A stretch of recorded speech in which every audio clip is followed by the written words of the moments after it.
At F3, we believe in building better leaders, men who lead with purpose in their homes, workplaces, and communities. Our QSource is your guide to this journey. It's a practical tool that focuses on 4 key areas: leading yourself, leading others, building strong teams, and creating a lasting legacy. Whether you're looking to improve your personal habits, strengthen your influence, or leave a meaningful impact, the QSource provides actionable principles to help you lead right and live right.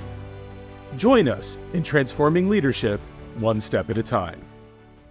Shield Lock, QSource Chapter 1.7, read by Koala. The horizontal relationship between men. Man hunts best in a pack. Eyes to the side have the animals that hide. Eyes up front have the animals that hunt. Man's eyes are up front. We are hunters, not hiders. In fact, we are the apex predator of the Earth's apex predators. But unlike the other hunters, our success is not based upon strength, speed, or the size of our fangs. It is our ability to hunt together in a very complex way that puts man at the very top of the food chain. No other animal can do that.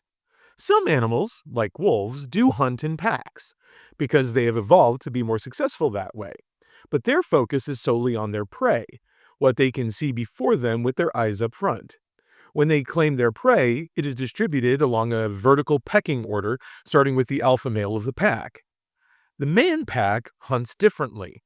Instead of focusing solely on his prey, a man also works cooperatively with other men in the pack to see what might be behind them.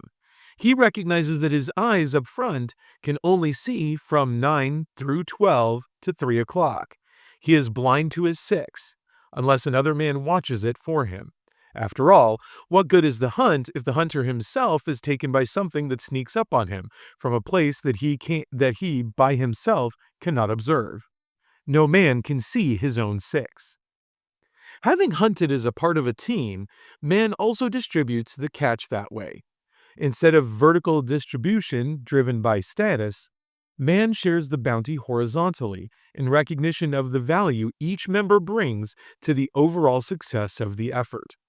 The man who watches the 6 is just as important as the one who throws the spear. Men recognize the advantage of mutual defense.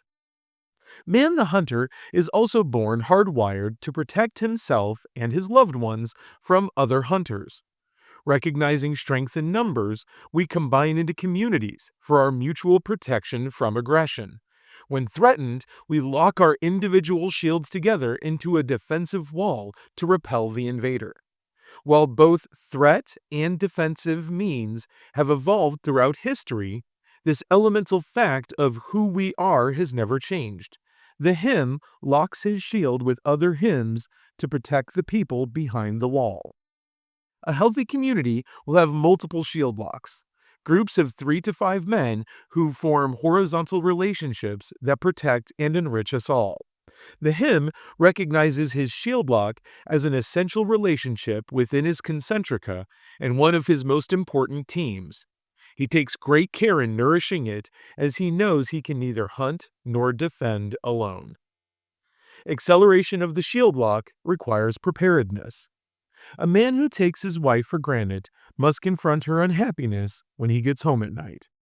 A man who is inattentive to his children will quickly confront their need for his sacrifice, no matter how hard he might try to ignore it. In this way, the first 2 rings of the concentrica are inherently configured to warn him that he is out of relationship rhythm and in danger of committing malpractice. But the 3rd ring, the shield lock, is different. If a man's horizontal relationships with other men are decelerating, or worse, non-existent, there will be no jangling alarm to warn him of the danger. Gradually, he will become accustomed to trying to hunt and defend alone, despite how unsuccessful and unfulfilling the effort is. Such a man may not even realize that he is not right until he finds himself completely unprepared for the unexpected. Then, like the amateur he is, he will wonder why all of his friends have abandoned him, when the truth is that it was his own negligence that is to blame. The him, because he's turned pro, treats his shield lock like every other essential guardrail in his life. By bricklaying to increase preparedness, to get ready for the expected, and be ready for the unexpected, the him accelerates his shield lock.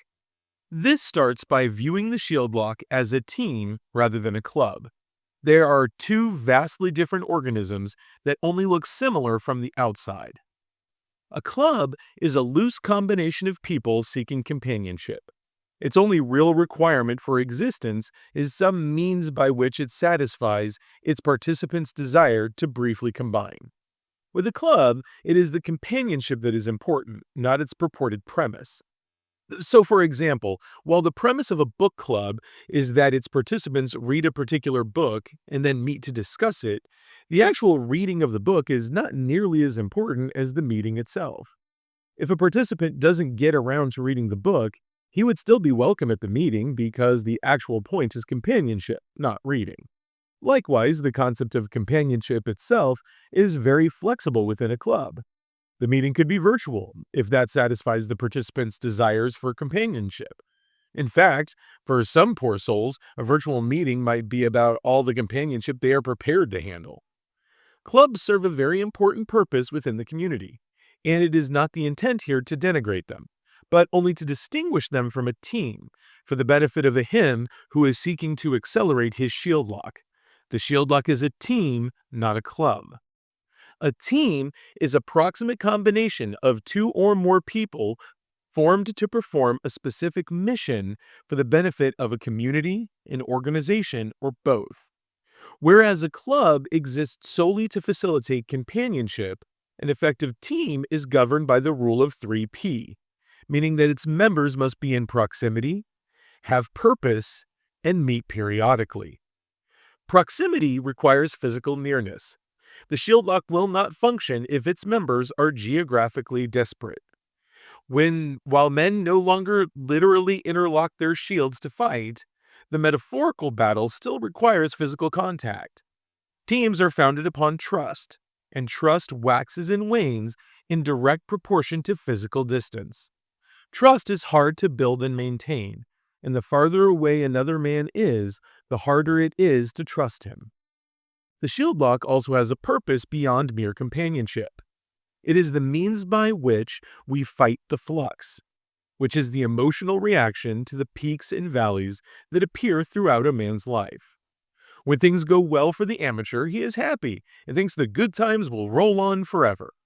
When things go badly, he is unhappy and thinks that the world is out to get him. Happiness is a transitory, positive feeling governed by mere external circumstance. It is the province of the amateur who is unprepared for the flux.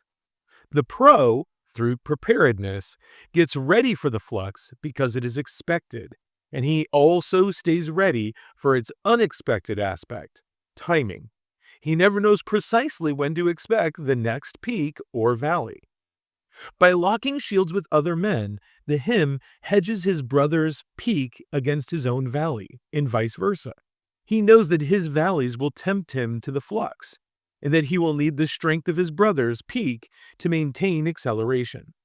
Likewise, he knows that it will be his peak that provides his brother the bulwark he will need when a valley draws him toward the flux.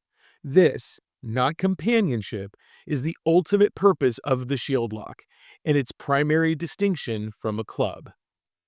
Periodic is the final element of the 3P.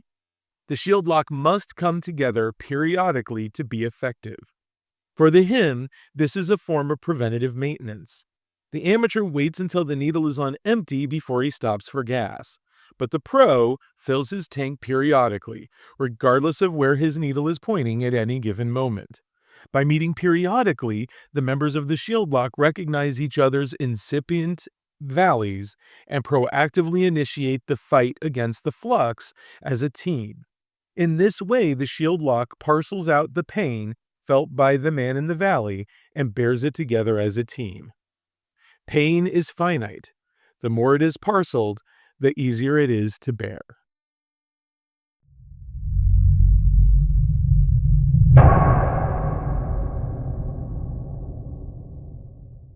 1, 2, 3. Lead!